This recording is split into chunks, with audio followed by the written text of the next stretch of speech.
Hi, thanks for joining us today. This is Sarah from Serenity Reiki, and I'm here with...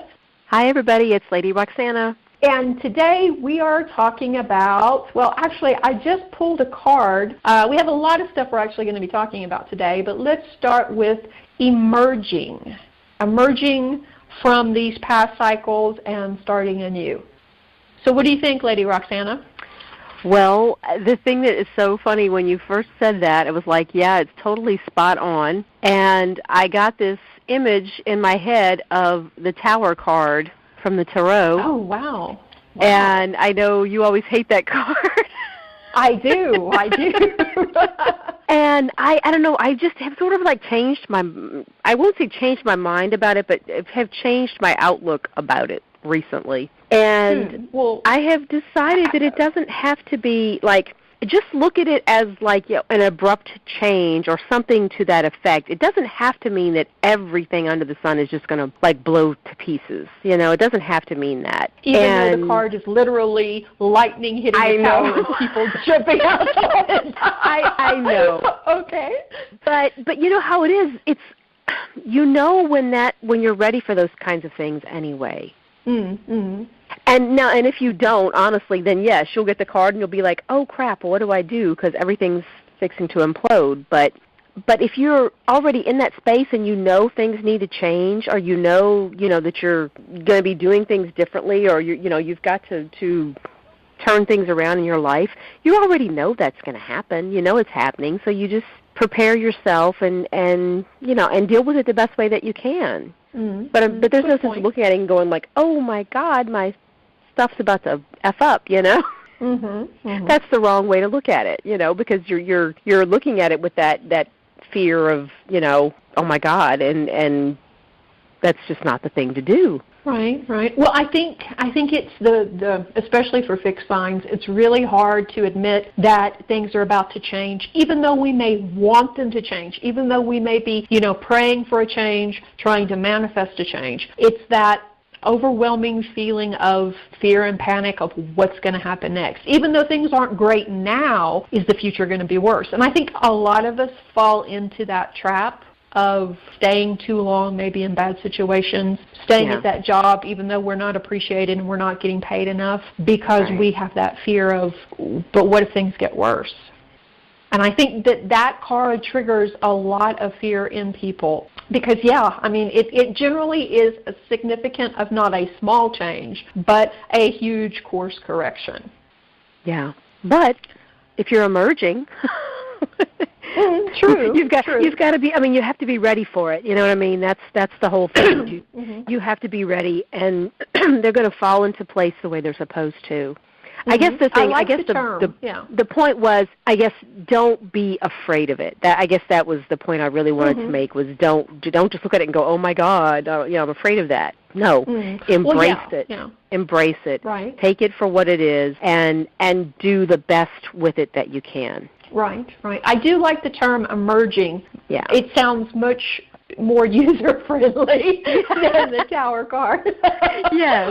Think of the little green, the little green flower or whatever that's just trying to break through the surface of the earth and, Right. It could be a trying time, but it's also more exhilarating, and it's more a time of exploration and adventure than the Tower when the lightning is striking it and people are diving out the window. But, yeah.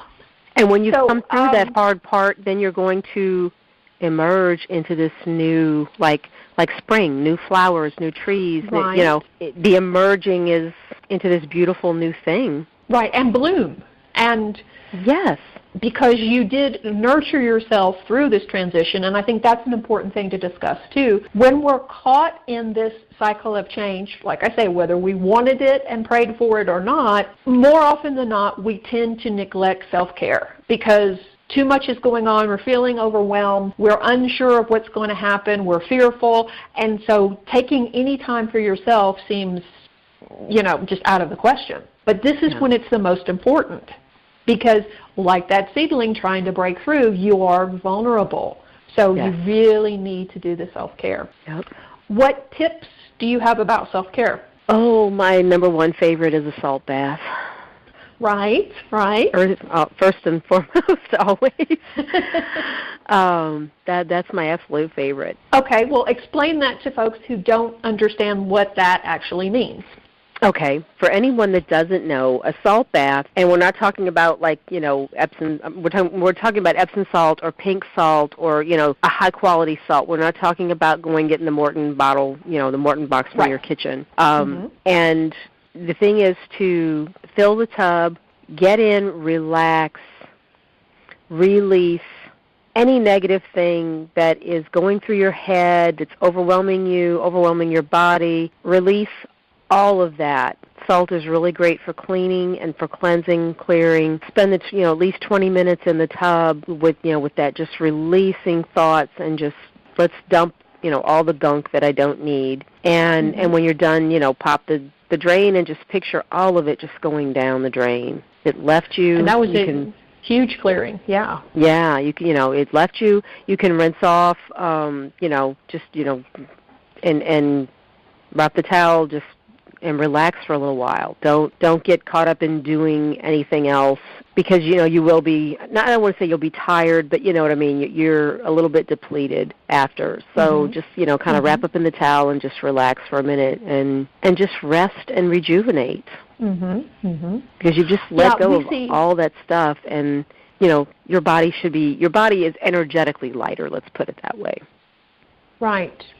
Well, we see pictures online all the time of these beautiful bathtubs surrounded in candles and crystals and flowers, and it just looks like an oasis, and it's beautiful. And I talk to clients all the time about taking baths, and it's like, but I don't have those things, and I don't have time, and you don't understand my schedule, and totally get that. It's wonderful if you can create a soothing, healing environment in your bathroom or in your bathtub. Perfect. Yeah. But if you can't, don't make that the excuse for not trying a salt bath. You don't have to light candles and put rose petals in the bath and be surrounded by rose quartz. It's awesome, sure, but if it just means that you're sitting in your bathtub, in your salt bath, and just quiet and relaxing for 20 minutes, come on, we've all got 20 minutes. You can do this. Yeah. And you will not believe how good you feel afterwards. Yeah. So yeah, I think that is an awesome tip. Like I say, be sure and nurture yourself through this time. That's drinking more water, that's eating better, that's passing up on stressful activities as well. When we talk about self-care, sometimes we don't include that in there. And a stressful activity can vary from person to person. For some people, that's going to the market. For someone else, that could be spending time with family members. Yep. It's okay to take a pass right now and say, I'm going to have to reschedule. I need this downtime to take care of me. That's not being selfish. That's self-care. Yep. Okay, and for those folks out there that are going, but Sarah, Roxanna, I don't have a bathtub. What am I going to do? Well, what do you think, Lady Roxanna? Yes, well, you can make a foot soak with the salt, or you can also soak your hands in the salt. One really easy thing you can do is you can take some distilled water and the salt and make like a spray, put it in a spray bottle and just spray your body. And awesome. That's really, really easy. I mean, there's no excuse then because you don't even have to take a shower to do that. You could just spray yourself. Yeah. And what kind of effect would spritzing yourself with salt have on your energy? What do you think? Oh, it wouldn't be probably as deep as that 20-minute soak in the bathtub, but if you're, feeling overwhelmed or, like you say, you just got to skip out on meeting with the family because you can't handle it right now, or it's just been that day from work that you just like, Calgon, take me away, spritz yourself with the salt spray. You can, and you can always repeat it. You know what I'm saying? It's easy. There's no downtime. There's no you need this or that. I mean, in a couple of hours, if you need to do it again, if you need to. You could do it as much as you wanted or needed, and you'll still get some benefits. The 20 minutes in like a big huge cup of the salt. I mean, that's the best thing ever, but you can soak your hands, soak your feet, you can make the spray. You can still get benefit from using the salt to cleanse and clear. That's a really good point.